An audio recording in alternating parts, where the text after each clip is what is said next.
Lazima nikuulize Excellency.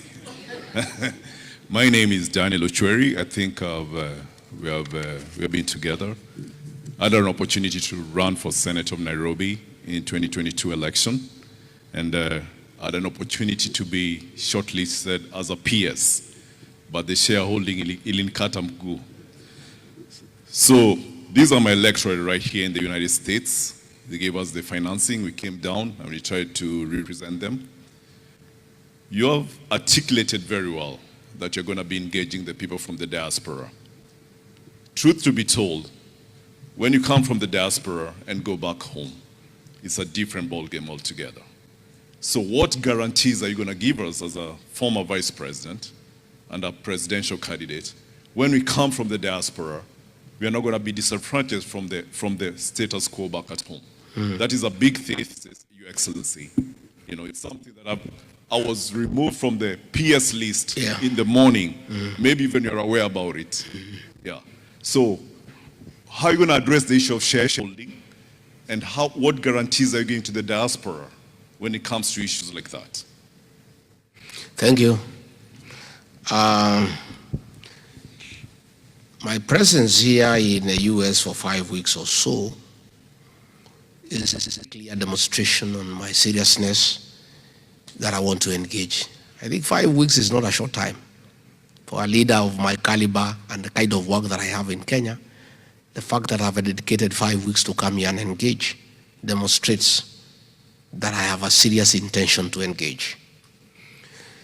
We are in the process of creating consultative structures so that this engagement is continuous. In Nairobi at our DCP office, there is a desk for diaspora. And a few people who have come to Kenya, they have always found and had a discussion with me.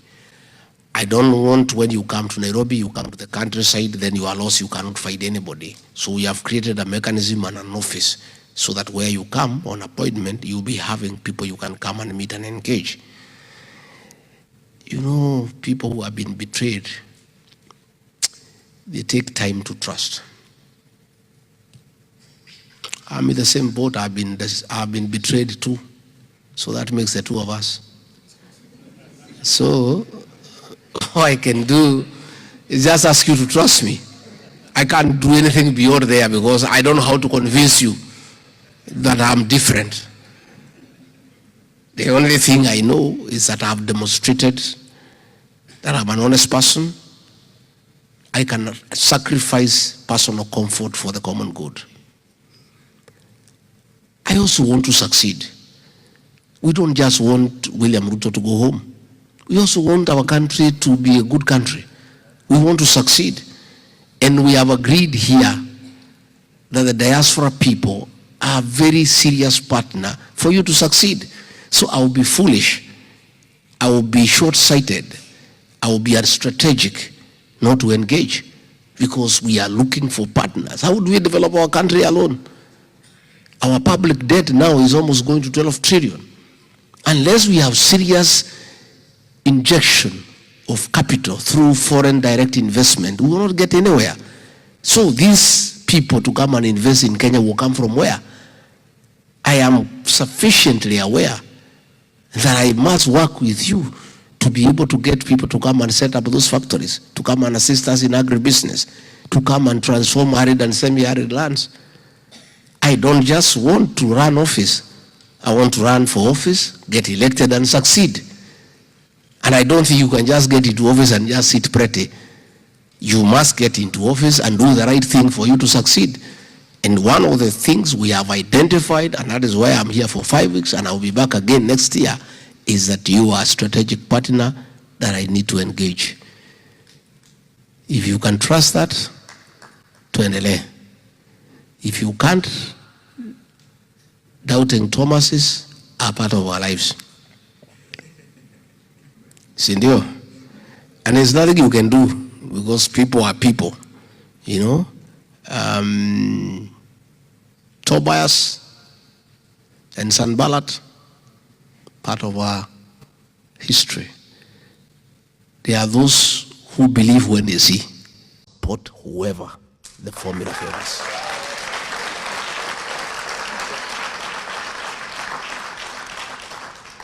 We must sacrifice for the sake of our country. And not because of our tribe, for the country called Kenya. And there is no Kenya who is not suffering. I met some guy here, I've seen him around here from West Pokot, and he told me they are even suffering more than the people in Nyeri. I have talked to people in Bomet and Kericho. They are crying. Every Kenyan is suffering. So this is a Kenyan cause. And it's not about tribes, not about communities. The only thing that happens, my young daughter, Kenyan politics, you cannot win without a coalition of regions. And what you do in politics, just like we do in homes, you cannot go to your neighbor to tell your neighbor not to stop quarreling with his wife and children. They should work together with his wife and children so that they don't make noise to you as your neighbor. When in your own house is even more noisy. You first put your house in. Yeah, you get your wife, your children, you sit them down, you agree as a family, you are united, and you are peaceful. And that house is having love and unity and living peacefully. Then if your neighbor is beating his wife, you go there and say, no, please, why don't you live like us? So what we have done is first you take care of your house. And then you go and look for friends and neighbors. And that is what I did. I united my own house. And the children are happy. And everybody is happy. And then I went to look for my cousins. Sindio, how do you go to engage your cousins when your own son is not listening to you? Uko na shida na mtoto wako na bibi yako. Alafu naanza kusema cousin kuja tukae pamoja. You must first take care of your house. When your house is one and is talking the same language, then you go and look for your cousins. Hi, Makuzo. Hi, cousins. Once you have looked for your cousins, you go and look for your in-laws. Sindio? That's the way it goes. Because we are Africans, and that's the African way of doing things. Why William Ruto anapiga kelele akituita wakabila? He is bitter that the mountain that made him president has left him. There's nothing we can do. Mimba ya kujidunga, the people of that region voted him to a man. He was rejected by all other regions except Rift Valley and the mountain. Coast rejected him. Northeastern rejected him. Nyanza rejected him. Western rejected him. The mountain and Rift Valley supported him. He betrayed the mountain. He mistreated them. They have left. Instead of thinking of how he can talk to them, he is abusing them and calling them tribal. It's a case of sour grapes. Unajua kakabweha alipoona matunda iko mbali, akijaribu kurukia na hafiki, anasema hata haijai. That is the situation. And let me finally, so that I allow questions.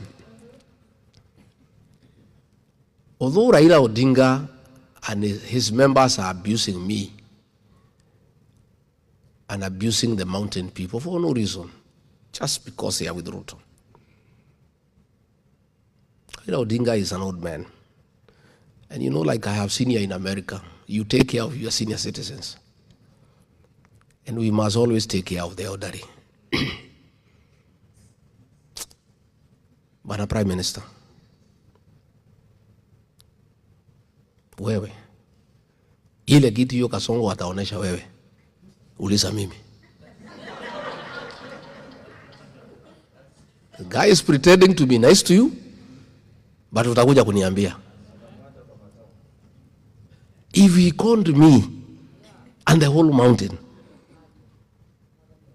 na sisi vile tumesoma na vile tunajifikiria tumejanuka, this